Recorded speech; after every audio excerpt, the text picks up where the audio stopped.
Wah ya, pertama Al-Quran tidak ada pentingnya atau umat Islam tidak ada pentingnya mengetahui dengan siapa ya Nabi Isa itu digantikan. Tok satu dulu ya, karena nggak penting bagi umat Islam. Yang kedua, sahabat Nabi tidak pernah menanyakan dengan siapa dia diserupakan. Kan nggak ada juga. Nggak ada pertanyaan seperti itu karena memang nggak penting sama sekali gitu loh, nggak penting sama sekali. Terus jawabanku yang ketiga, tadi aku membawakan Quran surah Az-Zukhruf ayat 63. Lupa atau kayak gimana gitu ya, apa yang dikatakan di Az-Zukhruf 63? Coba nih saya ulang lagi sekali lah ya. Nih, walamma jaa Isa bil bayyinat qala qad ji'tukum bil hikmah wa li ubayyana lakum ba'dal ladzi takhtalifuna fi fattaqullaha wa athi'un.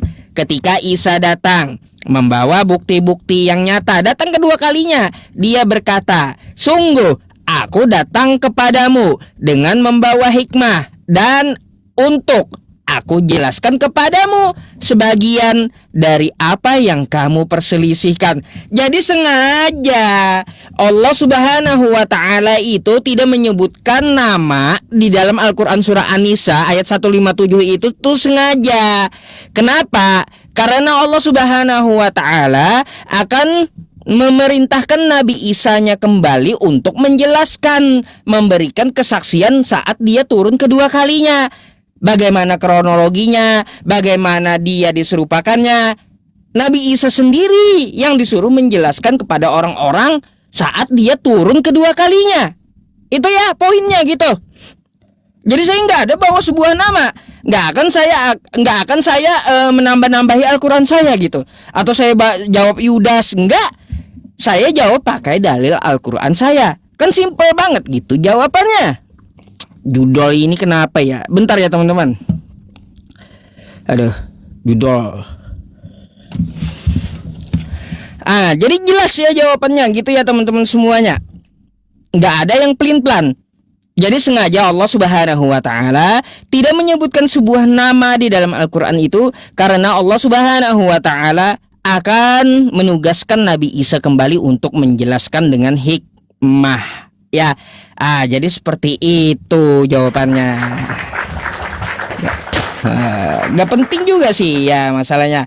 Tadi ya berkaitan tentang jawaban dia ya teman-teman. Ini jawabannya agak lucu. Jawabannya kayaknya C deh ya. C. Jawabannya C teman-teman. Keinginan Israel. Ini yang mana yang betul bet Robert? Mana yang betul? Katanya salib itu untuk menebus dosa yang sudah dinubuatkan oleh Allah Bapa. Lalu kau jawab keinginan orang Israel. Ini beda-beda semua. Ini Robert nambah-nambahin pula pilihan gandanya jadi 3 loh. Ya. Kemarin udah 2 gontok-gontokan Edis dengan Pak Bom Bom ya. Karena itu ada A, rencana iblis, B, rencana Allah Bapa. Sekarang ada C-nya ditambahi Robert, keinginan Israel.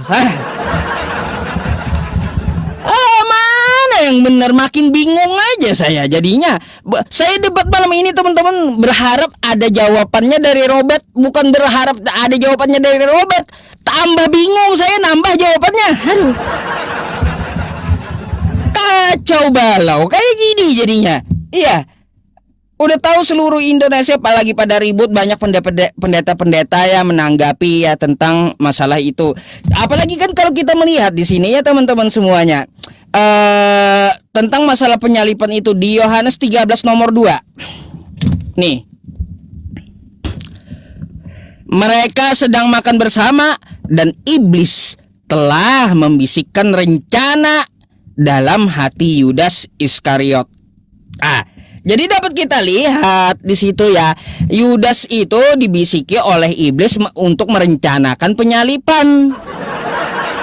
Makanya ku bilang lebih kuat pendapat Edis gitu daripada pendapat kau. Karena apa? Di situ jelas tertulis iblis membisikkan. Gitu ya.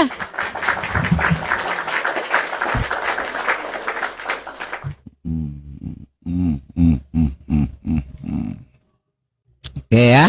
Jadi karena bingung ya, umat-umat ini lagi bingung ya dengan apa yang mereka memang umat-umat bingung sih, sehingga nggak tahu juga Allahnya ini mau arahkan mereka kemana juga. Tapi kita jawab dulu guys ya, terkait dengan hal yang namanya Anda mau bilang A, B, kemudian C, itulah iman kami, penuh rahasia dengan penyaliban itu. Rancangan Allah itu rancangan damai sejahtera untuk kita semua. Rancangan itu rancangan keselamatan ya. Tetapi kita berbicara tentang hari ini tentang rancangan penyaliban. 1 kali 24 jam proses itu terjadi seperti apa? Ya. Jadi apa yang kita bicarakan di sini berdasarkan data. Ya, jadi bukan omon-omon. Kalau orang yang omon-omon silakan. Kalau saya berdasarkan data. Ya, jadi apa yang tertulis di dalam kitab saya pun saya tidak akan menambahkan, tidak akan mengurangi. Makanya saya dari tadi menjawab dengan data. Ketika waktu ku bilang bahwa tadi di dalam Hosea, ya, bangsa Israel, ini Hosea 4 ayat 6 sudah ku bacakan tadi. Jadi masa saya harus mengulang terus? Ya, kemudian di sini ada Yohanes, ya. Ini Yohanes 10 ayat 14 sampai ke 18 tadi sudah saya jelaskan. Ya, sama seperti Bapa mengenal aku menyerahkan, ya, memberikan nyawaku bagi domba-dombaku, diserahkan kepada manusia. Ya, dia memberikan kepada manusia apa yang kalian inginkan, dan di situ apakah ada keinginan iblis? Tadi kau sudah bilang bahwa Yudas dibisiki. Yudas itu, ya, iblis itu hanya mau supaya Yudas menjual Yesus Kristus, tetapi tidak tahu apa rencana-rencana selanjutnya. Karena yang terjadi adalah di situ Yudas pun melempar uangnya kembali ketika waktu dia tahu bahwa Yesus itu mau dihukum mati. Ya, jadi tidak ada pengetahuan tentang iblis. Kebodohan iblis itu terdapat di dalam kalian, teman-teman umat muslim. Masa Anda menceritakan suatu peristiwa yang begitu hebat terjadi hanya dalam satu ayat ini, dan Anda nggak tahu konklusi dari kalimat ini, kesimpulannya siapa? Itu adalah suatu kebodohan. Itu adalah salah satu dusta yang begitu nyata. Ya, bagaimana ayat ini menggambarkan supaya kalian itu percaya bahwa Isa itu tidak disalibkan? Tanpa ayat ini sudah tidak ada lagi ayat-ayat selanjutnya. Inilah pendusta. Iblis begitu, karena iblis itu, ya, Allah itu menyesatkan, guys. Kalau kita baca di dalam surah Al-Hijr ayatnya yang ke-39, ya, dengan jelas di situ dikatakan bahwa ini, ya, iblis berkata kepada Tuhanku, ya, karena engkau telah menyesatkan aku, ya, sungguh nih, aku akan menjadikan kejahatan terasa indah bagi mereka di bumi, dan sungguh aku akan menyesatkan mereka semua. Allahmu saja menyesatkan iblis dan menyesatkan semua orang yang ada di situ. Makanya Allahmu itu bisa dikatakan adalah iblis, karena tidak mungkin bahwa segala sesuatu yang tidak ada buktinya, tidak ada yang namanya saksinya, terus tidak ada bukti baru. Minimal Allahmu ketika waktu dia di kemudian hari 6 abad ke-7 atau abad ke-6 itu, minimal dia kasih tahulah ke Muhammad, "Hei Muhammad, coba kau lihat, ini bukti baru yang terjadi dalam penyaliban Isa. Orang yang digantikan itu kuburannya di sini." Minimal seperti itu beban pembuktiannya. Tetapi apa? Hanya omong-omong. Tidak ada lagi kata lain selain apa yang keluar dari mulut Muhammad, yaitu seperti An-Nisa 157 itu. Tidak ada lagi yang namanya bahan pembuktian baru. Hanya yang terjadi omongan dari Muhammad. Ya, apa yang terjadi di situ itu hanya dusta. Makanya Allah menyesatkan semua orang di muka bumi ini dengan suatu hal yang tidak benar. Masa dengan dasar An-Nisa 157 itu tidak ada lagi pembuktian baru? Itu harusnya ada novum. Anda seharusnya kalau Allah itu maha tahu, "Hei Ucup, ya, tolong hei Muhammad, coba kau pergi ke daerah sana. Minimal saya punya kerangka tulang. Ini adalah orang yang sebenarnya digantikan, diserupakan." Itu maksud Allahmu kalau Allahmu maha tahu. Tapi Allahmu tidak maha tahu. Makanya Allahmu hanya ngomong, sekedar ngomong aja. Pendusta itu adalah Allahmu. Yohanes 8 ayat 44 tadi, itu Allahmu itu, ya, seperti yang dikatakan. Coba kalau dia membuktikan hal baru. Iblis adalah bapa dari segala pendusta. Kalau memang Allah punya kebenaran, buktikan kebenaran itu. Bukan dengan ngoceh-ngoceh seperti jalan Muhammad. Makanya aku tanya lagi, kalau memang tidak ada lagi, apakah kau mengakui bahwa penyaliban itu benar-benar ada dan Yesus itu mati? Silakan.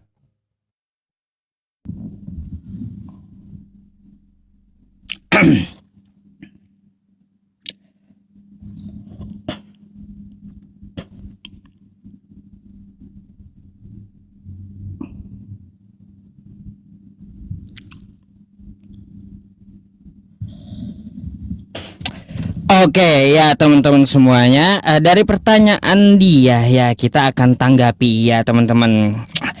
Jadi begini ya Robert ya, kamu harus mengerti ya yang ku jelaskan tadi. Rupanya kamu kagak ngerti-ngerti yang ku jelaskan dari tadi ya.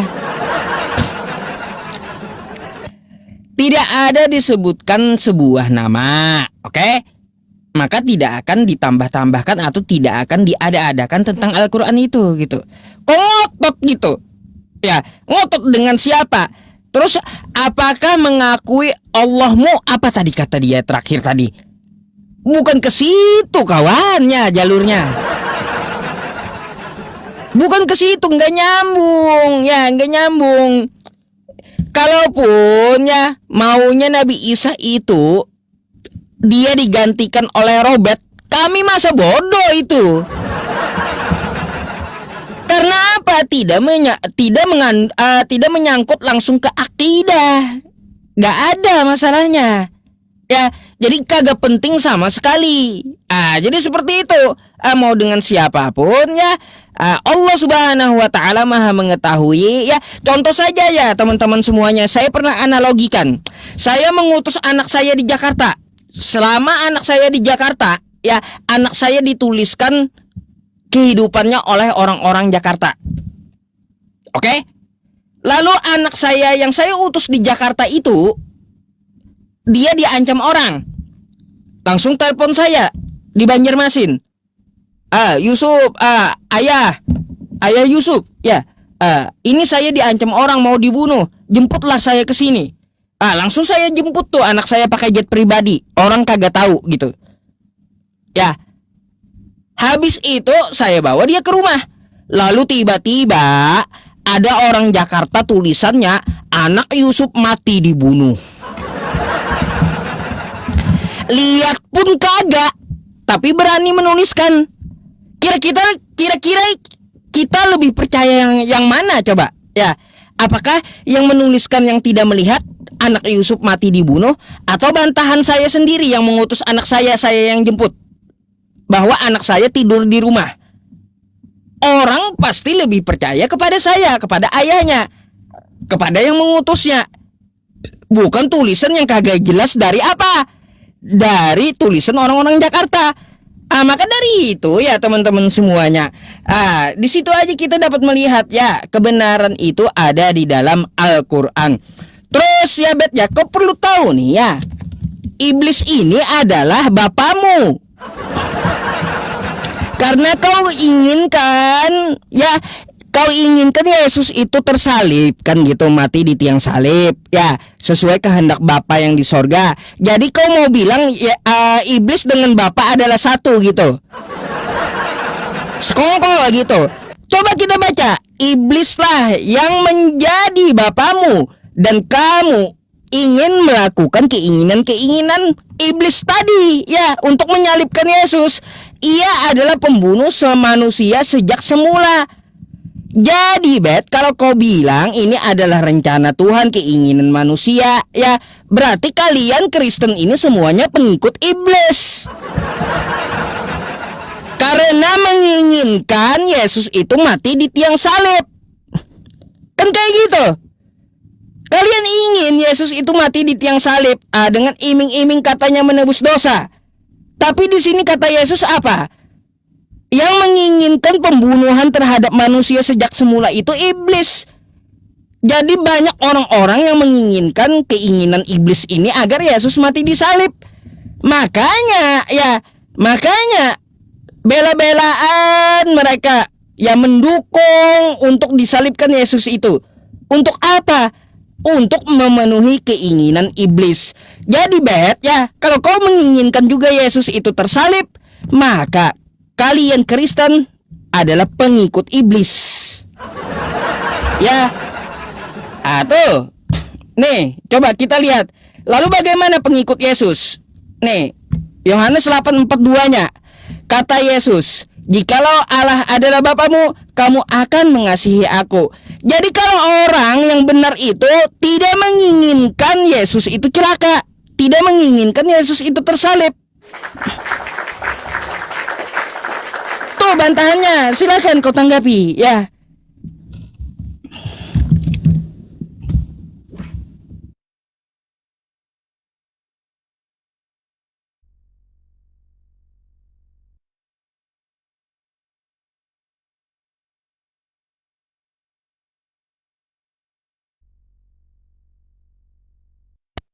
Jadi jelas ya, dari tadi dia nggak nyimak kalau Tuhan Yesus itu tahu bahwa Tuhan Yesus itu akan disalibkan. Dia sudah katakan dalam Matius 26 ayat 2, nih, kamu tahu bahwa 2 hari lagi akan dirayakan Paskah, maka anak manusia akan disalibkan. Nih dia udah kasih tahu. Pada waktu itu berkumpullah imam-imam Yahudi, bangsa dan tua-tua di sana ya. Jadi mereka, Tuhan Yesus itu sudah tahu. Tuhan Yesus mengatakan dalam Yohanes 10 ayat 18, tidak seorang pun mengambilnya daripadaku, melainkan aku yang memberikannya menurut kehendakku sendiri. Jadi Tuhan Yesus itu memang mau untuk menyerahkan dirinya. Sekarang manusia ya, karena dia itu menjadi jalan, tubuhnya itu menjadi jalan kita, mempersatukan kita kembali dengan Allah yang sudah terpisah. Aku berkuasa memberikannya dan berkuasa untuk mengambilnya kembali. Dan itu adalah tugas yang kuterima daripada Bapakku. Dia apa coba? Tugas yang diterima itu taat sampai akhir. Memang itu adalah kehendak dari Yesus dan Bapa. Taat sampai akhir. Dia memberikan, menyerahkan semuanya kepada manusia ini, kepada imam-imam di situ. Silakan, Anda mau berbuat apa, itu yang kalian mau inginkan kan? Makanya itu kehendak manusia seperti itu. Apakah dipengaruhi oleh iblis? Silakan Anda tafsirkan. Tetapi dalam ayat Alkitab dikatakan di situ bahwa mereka yang menyuruh untuk menyalibkannya adalah bangsa Yahudi. Ya, sesuai dengan ayat Alkitab. Saya di sini tidak menambahkan, tidak mengurangi, tetapi yang dikatakan di situ adalah ayat Alkitab. Ya, dan tentang tafsiran, ya, apapun itu, silakan. Itulah kitab orang Kristen dengan kaya yang namanya pemberitahuan. Ya. Bukan kitab seperti kitab Anda. Kok Anda membuktikan suatu hal dengan apa yang tadi Anda contohkan, justru itu sungguh melemahkan yang namanya Al-Quran. Al-Quran, Muhammad tidak tahu tentang bangsa Israel. Muhammad tidak pernah pergi ke Israel, tapi Muhammad sok tahu tentang bangsa Israel. Sama seperti saya yang ada di Bali, tapi sok tahu tentang sejarah yang ada di Papua. Kau sakit. Muhammad sendiri pun menyampaikan suatu hal yang tidak ada bukti nyata. Minimal Allahmu memberikan bukti baru kepada yang namanya Muhammad. Hei Muhammad, kalau memang ku bilang tadi, hei Muhammad, ini adalah bukti bahwa orang-orang yang kau bilang itu bahwa tidak benar bahwa Tuhan Yesus disalibkan. Minimal kau tunjukkan apa bukti barunya, novumnya. Ya, kalau dalam bahasa hukum tuh ada bukti baru nih. Kok tiba-tiba Allah hanya omong-omong saja? Itu adalah pendusta. Iblis adalah bapamu. Karena kalian itu hanya sifatnya berdusta. Kalau ayat tentang yang namanya Muhammad mengawini siapa namanya begitu lengkap. Tetapi untuk membantah sejarah bangsa Israel, kok tidak tahu apa-apa. Katanya mau meluruskan. Katanya ajaran kalian itu mau meluruskan. Loh, kok tiba-tiba hari ini ketika orang Kristen ada perbedaan pendapat? Saya berharap umat Islam ini perkataannya yang benar. Al-Qur'annya yang paling benar. Ternyata hanya dengan hal seperti ini justru menambah ketidakjelasan lagi. Justru yang namanya tumbal atau stuntman ini sungguh tidak tahu siapa yang digantikan. Ini manusia yang jadi tumbalnya ini saja kita sampai hari ini cari tahu ini. Terus kalau memang Hawariun itu tahu, ya, Hawariun itu kalau memang dasarnya itu pasti gereja ya. Hawariun itu artinya murid-murid Tuhan Yesus bagi mereka, teman-teman semua yang mungkin nggak tahu. Ya, Tidak pernah ada Hawariun atau murid Yesus Kristus yang mengajarkan bahwa Tuhan Yesus itu tidak mati, bangkit dan terangkat ke sorga. Tidak pernah ada. Ya, sedangkan hanya ada satu ayat di dalam Qur'annya, ya, yang menyatakan bahwa Tuhan Yesus itu tidak mati, bangkit dan terangkat ke sorga. Artinya sudah selesai, sudah. Bahwa siapa yang benar, siapa yang berdusta, karena tidak ada yang namanya pembuktian.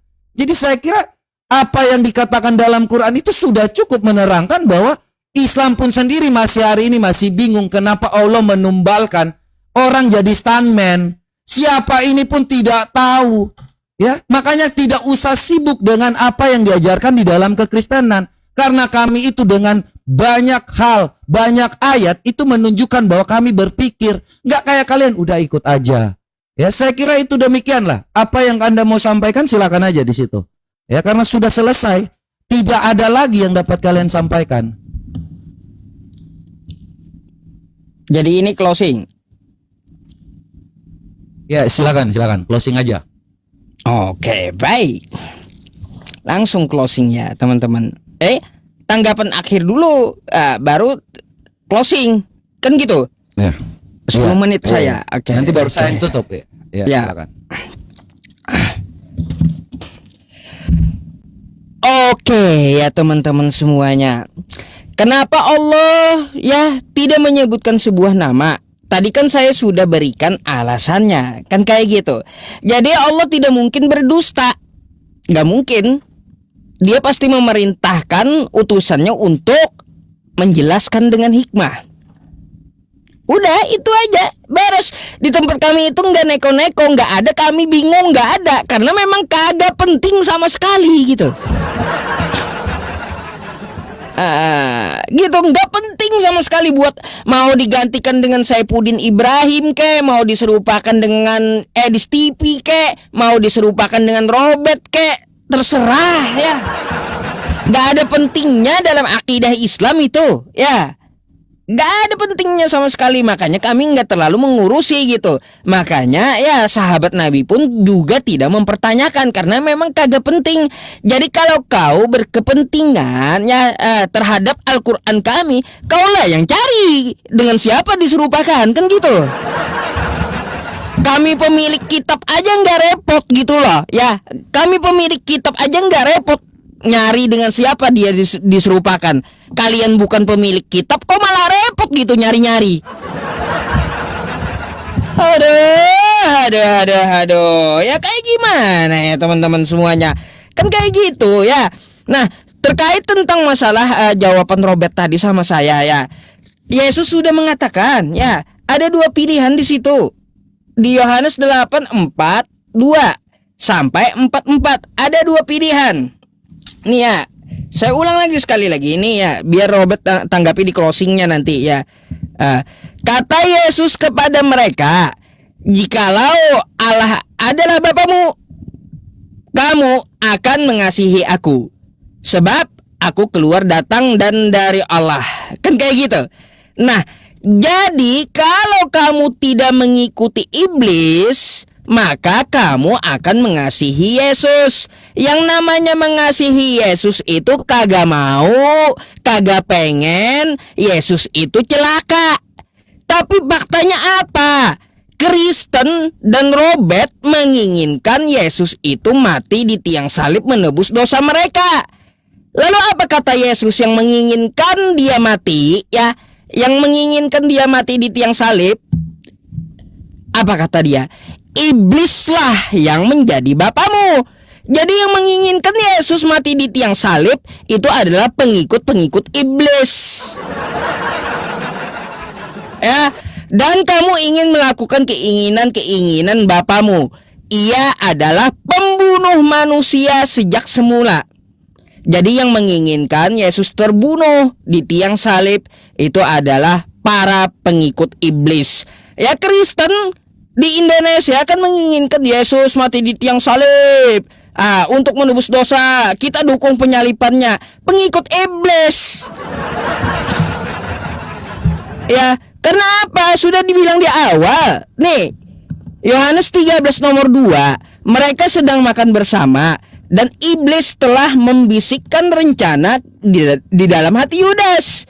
Rencana penyalipan itu dari iblis. Kalau kita lihat juga di Lukas 22 ya. Nih, Lukas 22 nomor 3. Maka masuklah iblis. Wah. Kerasukan iblis nih ke dalam Yudas yang bernama Iskariot. Sudah dibisikkan, dirasukannya pula. Agar apa terjadi penyalipan. Makanya iblis itu berjasa sebagai pahlawan dia dalam kekristenan. Iblis itu, tanpa iblis tidak ada penyalipan. Tanpa iblis tidak ada penebusan dosa. Jadi penebusan dosa dan penyalipan itu berasal dari iblis yang menginginkan Yesus mati tersalib untuk menebus dosa di tiang salib. Itu adalah para pengikut iblis. Jadi ya betul kata Edis gitu. Ya, rencana penyalipan itu dari iblis. Robert mengatakan dari manusia. Bom mengatakan dari Allah Bapa. Bingung kita. Kagak ada yang sama semuanya. Jangan-jangan Robert nanti mengatakan pula pilihan gandanya yang D. Ya, yang D. Apa yang D? Iblis dan Bapa adalah satu. Wah, kacau kan? Aduh.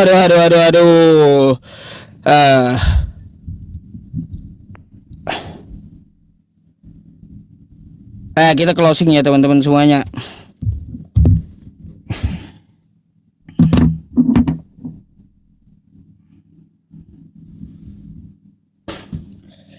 Ya teman-teman semuanya, nih ya closing statement saya. Jadi kesimpulannya ya di diskusi ini ya teman-teman, saya rasa saya hanya mendapat jawaban nambah lagi jadi C gitu ya.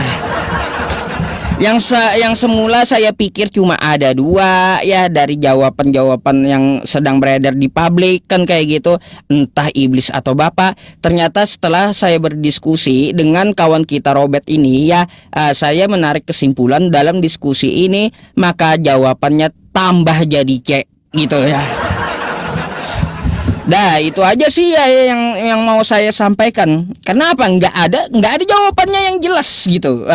Nggak ada jawabannya yang jelas sama sekali. Ya bersyukurlah kita ya teman-teman sebagai umat Islam ya. Kita mengatakan Nabi Isa itu ya tidak mati terkutuk di tiang salib ya. Karena apa tadi? Sesuai kajian kita ya, yang menginginkan pembunuhan kepada manusia itu adalah pengikut iblis. Makanya Islam menolak pembunuhan terhadap Nabi Isa gitu, menolak. Karena Islam, umat Islam itu pengikutnya ya, hambanya dari yang menciptakan langit dan bumi, yaitu Allah gitu. Makanya umat Islam menolak ya pembantaian atau pembunuhan di tiang salib. Karena Islam bukan pengikut iblis. Jadi yang menginginkan itulah pengikut iblis. Ya, sesuai Quran surah An-Nisa ayat 157 ya teman-teman semuanya. Wa qaulihim inna qatalnal masiha Isa bin Maryam rasulullah wa ma qataluhu wa ma salabuhu walakin syubbiha lahum. Ya, mereka orang-orang Yahudi, Allah menghukum mereka ya dengan ucapan mereka sendiri bahwa mereka menangkap Nabi Isa alaihi salam putra Maryam utusan Allah. Wa ma qataluhu, padahal mereka tidak membunuhnya. Wa ma salabuhu, padahal mereka juga tidak menyalibnya. Walakin syubbiha lahum, tapi dia diserupakan. Diserupakan di sini teman-teman, kalau kita kaji ada 3 pendapat yang berbeda teman-teman. Ada 3 pendapat yang berbeda. Apa aja pendapatnya? Ya tanya langsung saja sama saya di WA gitu ya, karena waktunya nggak cukup saya jelaskan nanti. Ya ada 3 pendapat ulama yang berbeda. Jadi seperti itu. Terus kemana Nabi Isa sekarang? Ya sekali lagi saya ulangi, Nabi Isa sekarang dia diangkat di hadirat Allah Subhanahu wa taala, barrafa'ahullahu ilaih ya teman-teman semuanya. Jadi itu yang dapat kita sampaikan ya pada malam hari ini dalam diskusi ini tentang masalah penyalipan. Karena penyalipan ini ya teman-teman, diskusinya itu ya memang tema khusus yang menurut saya yang tidak terlalu lebar gitu ya. Tidak terlalu lebar untuk dibahas gitu. Karena di dalam agama Islam tidak ada fundamentalnya atau tidak menyentuh keimanan sama sekali gitu. Jadi kalaupun ya diserupakan dengan mau diserupakan dengan edis TV kayak ya kami nggak masa bodoh gitu. Terserah kalian aja mau diserupakan sama siapapun ya. Yang jelas Allah Maha mengetahui ya semuanya ya, segalanya. Mau kayak gimana pun ya, Nabi Isa itu orang yang benar ya teman-teman. Dia adalah hamba Allah, dia adalah Nabi Allah. Tidak mungkin ya umat Islam merendahkan Nabi Isa. Qala inni abdullah ataniyal kitaba wa ja'alani nabiyya. Sesungguhnya aku ini hamba Allah ya. Tidak di situ dia memberikan aku kitab Injil dan menjadikan aku seorang nabi, bukan seorang Tuhan ya. Kayak gitu. Wa ja'alani mubarakan aina ma kuntu wa ausani bisalah, dan dia menjadikan aku orang yang diberkati dimanapun aku berada. Nggak mungkin dia celaka. Itu sangat telak ya dalam Al-Quran. Jadi Nabi Isa saat ini dia di hadirat Allah tidak mati, tapi turun yang kedua kalinya. Beliau akan wafat seperti orang kebanyakan dan dikuburkan gitu ya. Jadi beliau wafat pada saat beliau turun kedua kalinya. Dan kita menolak mentah-mentah masalah penyalipan ini. Terima kasih ya untuk diskusinya. Ya mungkin ya kalau terlalu keras ya itu hanyalah argumen, dan mohon maaf segala kekurangan yang saya sampaikan.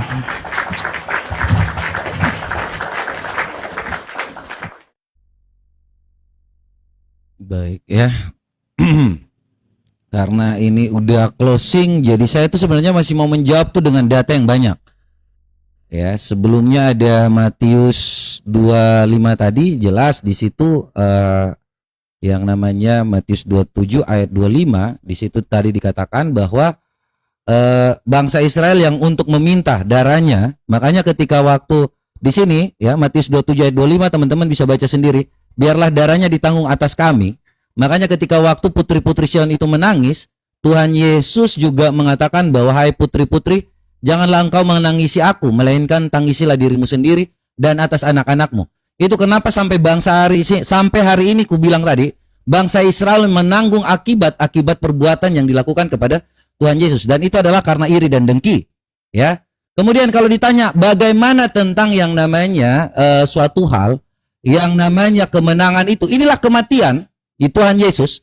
Ya, ketika kita bicara dalam 1 Korintus pasal yang ke-15 ayat 54 dan 55, dan sesudah itu dan sesudah yang dapat dibinasakan mengenakan kita dapat binasa, dan yang dapat mati mengenakan yang tidak dapat mati. Tuhan Yesus itu mati tapi bangkit dan terangkat ke sorga. Maka akan genaplah firman Tuhan, maut telah ditelan dalam kemenangan. Maut, di manakah kemenanganmu? Hai maut, di mana sengatmu? Tidak ada yang bisa mengalahkan Tuhan Yesus. Jadi Tuhan Yesus itu mati, bangkit dan terangkat ke sorga. Gak mati seperti nabimu yang terus-terus itu. Aduh sorry ya, saya mohon maaf. Karena sebenarnya gak melanggar. Dan saya di sini tadi mencatat ya bahwa karena ini sudah terlalu berekspresi ya, sorry ya, seharusnya tidak melanggar. Tadi saya mencatat ya, yang melakukan pembunuhan kepada manusia itu adalah iblis. Hello, orang yang mati, makanya saya hanya ini ada kitab lain yang mengatakan bahwa seperti itu. Orang yang melakukan pembunuhan itu adalah iblis.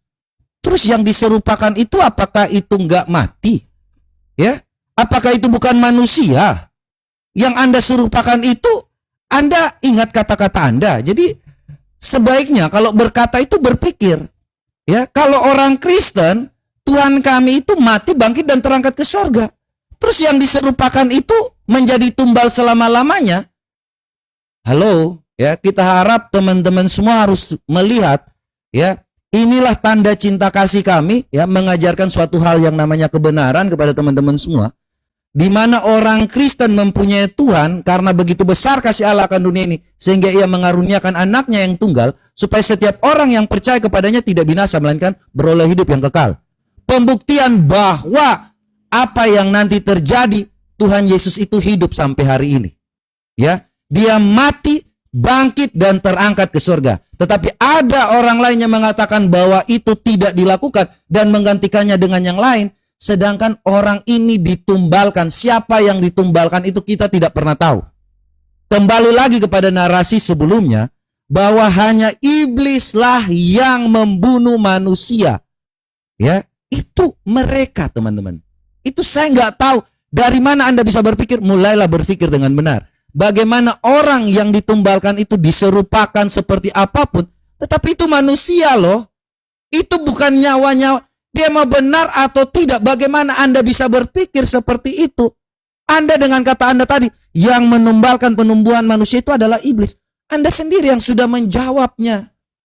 Tuhan kami itu mati, bangkit dan terangkat ke surga. Kesimpulannya seperti itu. Maut tidak dapat mengalahkan Tuhan kami, makanya dia bangkit dan terangkat ke surga. Yang mengalahkan maut hanya Yesus, tetapi ajaran tumbal kepada manusia itu ajaran yang sebelah, bukan ajaran kami. Ya, saya kira dengan diskusi ini teman-teman semakin memperkuat kita. Justru tentang Alkitab itu banyak rahasia yang harus kita sampaikan. Poinnya di sini bahwa kita menyembah Tuhan yang hidup, yang mati mau merendahkan dirinya untuk kita semua dan bangkit terangkat ke surga. Tuhan kami mati, bangkit dan terangkat ke surga. Sedangkan mereka, Tuhan mereka menumbalkan yang sebenarnya orang yang tidak tahu apakah bersalah atau tidak, hanya untuk menyelamatkan Nabi Isa. Itu kesimpulan dari yang saya dapat di sini, bahwa mereka menumbalkan manusia yang tidak tahu bersalah, tidak tahu apa-apa, tetapi ditumbalkan hanya untuk mengambil Isa. Kenapa kalau memang tidak mau, tinggal ambil saja. Ya, demikian teman-teman semua, karena ini saya tidak bisa banyak kata. Ya, saya ingin menyampaikan banyak hal, tetapi dengan adanya penyaliban seperti ini, diskusi penyaliban ini justru memperkerat lagi ya hubungan antara orang Kristen. Kita semakin berdebat. Dan terima kasih mungkin jika adalah salah kata ya buat teman-teman semua. Saya kira nanti kita akan diskusi di lain kesempatan ya. Thank you juga buat Pak Yusuf dan teman-teman semua yang udah bergabung. Ya, tetaplah percaya kepada Tuhan yang benar, jangan Tuhan yang hanya bermodal dusta. Terima kasih, Tuhan Yesus memberkati kita semua. Demikian ya Pak Yusuf PI ya. Nanti kita mohon maaf jika ada salah kata. Oke.